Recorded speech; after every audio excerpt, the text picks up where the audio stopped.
বন্ধুরা আজকে বানাবো ঝিঙে আলু পোস্ত। সেই জন্য ঝিঙে নিয়ে নিয়েছি, আলু নিয়ে নিয়েছি, এখানে পোস্ত পেস্ট করে নিয়েছি।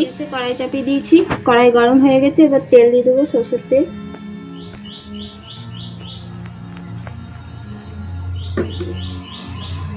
তেল গরম হয়ে গেছে, এবার কালো জিরে দিয়ে দেবো।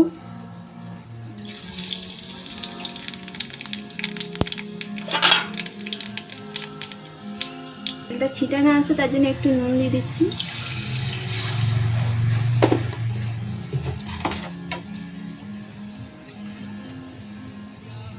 এবার দিয়ে দেবো ঝিঙে আলুগুলো।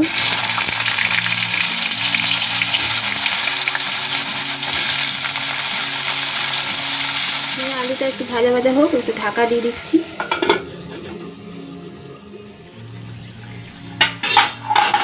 ঝিঙেতে যে জল বেরিয়েছে ওই জলেই আলু ঝিঙে সিদ্ধ হয়ে গেছে,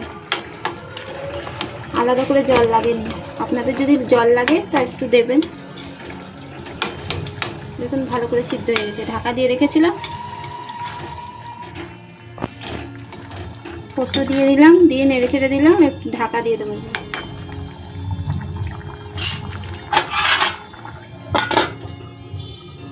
ঢাকা সরিয়ে দিচ্ছি। দেখুন বন্ধুরা ঝিঙে আলু পোস্তটা হয়ে গেছে। এরকম একটু ঝোল ঝোল নামাচ্ছি, এবার বসে যাবে। বন্ধুরা রেসিপিটি যদি ভালো লেগে থাকে অবশ্যই লাইক, শেয়ার, সাবস্ক্রাইব এবং কমেন্ট করে দেবেন। ধন্যবাদ।